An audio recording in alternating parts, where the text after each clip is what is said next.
জাতীয় নির্বাচন কমিশন শুধু নয়, গতকাল দিল্লি পুলিশের সঙ্গেও চূড়ান্ত সংঘাতের পথে হেঁটেছেন মুখ্যমন্ত্রী মমতা বন্দ্যোপাধ্যায়। গতকাল তাকে রণংদেহী মেজাজে দেখা গিয়েছে। নিউ বঙ্গভবন, ওল্ড বঙ্গভবন থেকে পশ্চিমবঙ্গের যে গেস্ট হাউস রয়েছে, সরকারি গেস্ট হাউস, সেখানে দিল্লি পুলিশের তৎপরতা গিয়ে তুঙ্গেও পৌঁছয় চাপানুতোর। এক ভবন থেকে আরেক ভবনে ছুটে যান মুখ্যমন্ত্রী। दिल्ली पुलिस से क्यों आप लोग थ्रेट कर रहे हैं? क्या किया है? आप इधर में रुको। आप तो इधर में तो भाग क्यों रहे हो? भाग क्यों रहे हो? देखिए भाई, हम नमस्ते करके कहते हैं। Brother, what happened? Why you people are here? You cannot prospect my Bongo Bhavan to our property. What happened? क्यों? क्या हुआ आप लोगों ने क्या कर रहा है इधर में? दिल्ली पुलिस से क्यों आप लोग थ्रेट कर रहे हैं? क्या किया है? आप इधर में रुको। आप तो इधर में तो भाग क्यों रहे हो? भाग क्यों रहे हो? देखिए भाई, हम नमस्ते करके कहते हैं। Brother, what happened? Why you people are here? You cannot prospect my Bongo Bhavan to our property. What happened? সকাল থেকে বঙ্গভবন এবং আমাদের দুটো বঙ্গভবনে সেন্ট্রাল পুলিশ, দিল্লি পুলিশ দিয়ে ভর্তি করে দিয়েছে। দেখছে ঘরে ঘরে খুঁজে কে কে এসছে। এটা ওরা करते पारे ना। हिमालयन इनकॉम्पिटेंस है। बंगाल को ऊपर टर्चर करते हैं, आम जनता को ऊपर टर्चर करते हैं। दिल्ली तो एक जमींदार का जमींदारी चल रहा है। पूरा बॉस भर्ती करके ले आए। देखो, आप पुलिस को दिखाइए, हमको माल दिखाइए, आप पुलिस को दिखाइए। पुलिस को दिखाइए, कैमरा उधर में घुमाइए। दीदी सुरक्षा के लिए पुलिस कर रही है। कोई सुरक्षा एक क्या कोई तरीका है?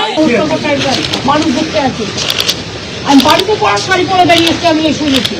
सरकारी एजेंसी जो भी हो, पुलिस में आपको यहाँ जो है ना लगा हुआ, आप नहीं नाम मत नहीं बताना, मेरा नाम नहीं बताना। आपको नहीं दिखता है, मत कीजिए फिर आप नाम।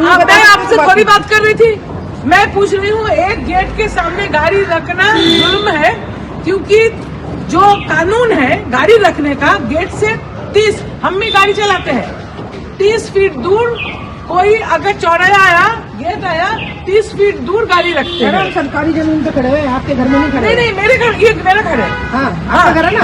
तो मेरे घर का गेट में आप गाड़ी क्यों लगा? पहले गाड़ी हटाइए। को फोन करूँगी, क्योंकि आप क्यों गाड़ी यहाँ लगा के ये लोग को बाहर जाने से रोक रहे हैं? क्यों? ये लोग हमारे साथ अभी बाहर जाएंगे।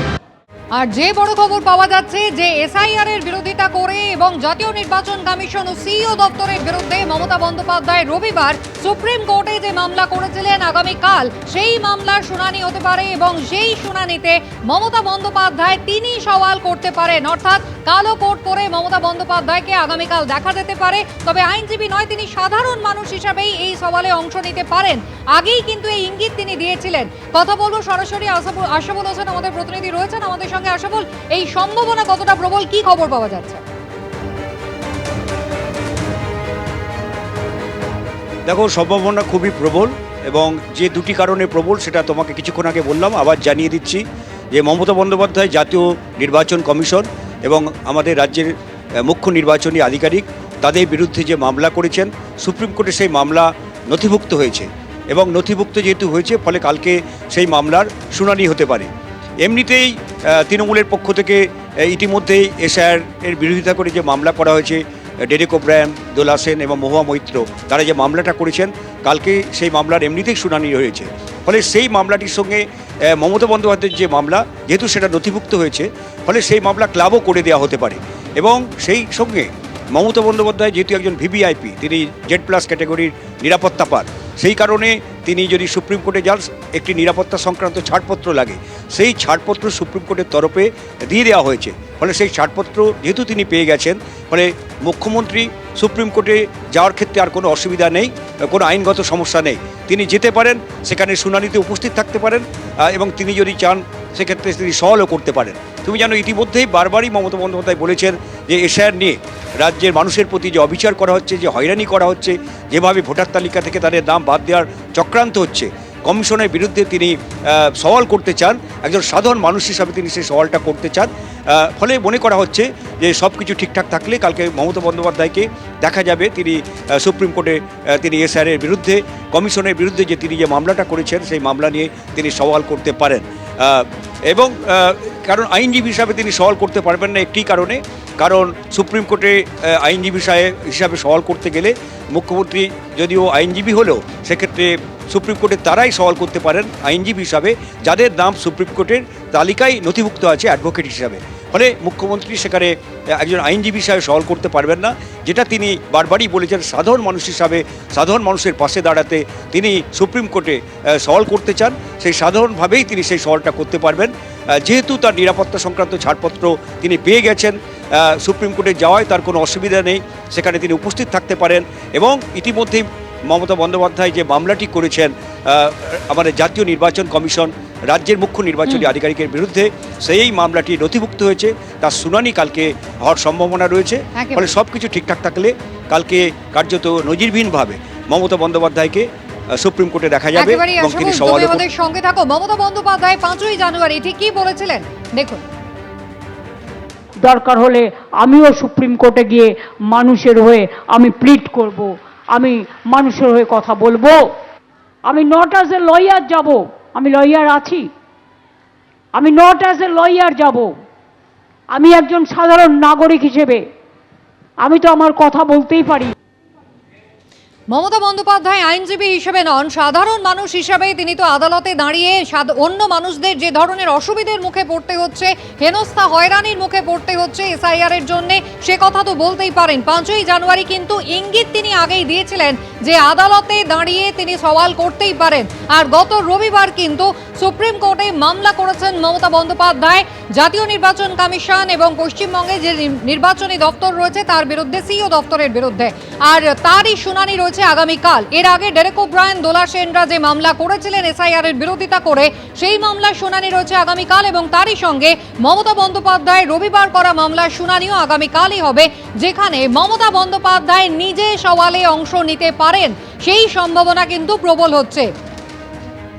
আশাবুল হোসেন আমাদের প্রতিনিধি সরাসরি আমাদের সঙ্গে রয়েছেন। আশাবুল, ইঙ্গিত কিন্তু মিলেছিল 5ই জানুয়ারি। মমতা বন্দ্যোপাধ্যায় শুধু নন, এর আগে তৃণমূল কংগ্রেসের পক্ষ থেকে আমরা দেখেছিলাম আদালতে মামলা হয়েছিল এবং তারই মধ্যে মমতা বন্দ্যোপাধ্যায় রবিবার পৃথক একটি মামলা করলেন নিজে জাতীয় নির্বাচন কমিশনের সঙ্গে বৈঠকের ঠিক আগে, জানিয়ে একেবারে বিরোধীরা তারা সুর চড়িয়েছিল। আর সেই মামলার শুনানিতে আগামীকাল স্বয়ং মুখ্যমন্ত্রী তিনি উপস্থিত থাকতে পারেন।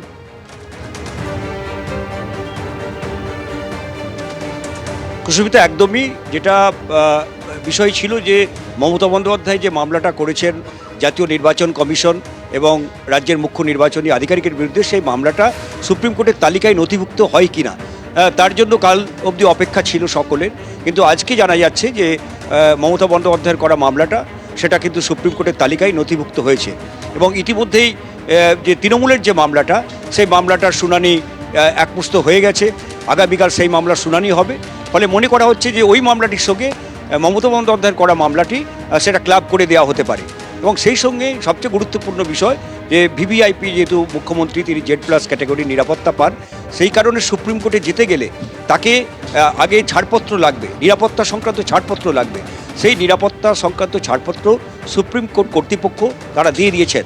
ফলে মমতা বন্দ্যোপাধ্যায় সুপ্রিম কোর্টে যাওয়ার ক্ষেত্রে আর কোনো অসুবিধা নেই, তিনি সেখানে শুনানিতে তিনি উপস্থিত থাকতে পারেন, যেহেতু তার নিরাপত্তা সংক্রান্ত ছাড়পত্র দেওয়া হয়েছে এবং যেহেতু মুখ্যমন্ত্রী নিজেই এর আগে একাধিকবার 5ই জানুয়ারি যেমন বলেছেন, তার আগেও একাধিক জায়গায় তিনি একাধিকবার বিভিন্ন জনসভাতেও তো বলেছেন যে এসআইআর নিয়ে যেভাবে রাজ্যের মানুষের প্রতি অবিচার করা হচ্ছে, যেভাবে তাদের হয়রানি করা হচ্ছে, যেভাবে 150 জনের মানুষের মৃত্যু ঘটেছে এসআইআর নিয়ে আতঙ্কের কারণে, এবং বহু মানুষের নাম বাদ দেওয়ার একটা আশঙ্কা দেখা দিয়েছে যে লজিক্যাল ডিসক্রিপেন্সির নামে, এবং মাইক্রো অবজারভার যেটা কালকেও তিনি আমরা দেখেছি যে নির্বাচন কমিশনের ফুল বেঞ্চের সামনে গিয়ে তিনি সওয়াল করেছেন। এবিপি আনন্দ এগিয়ে থাকে, এগিয়ে রাখে।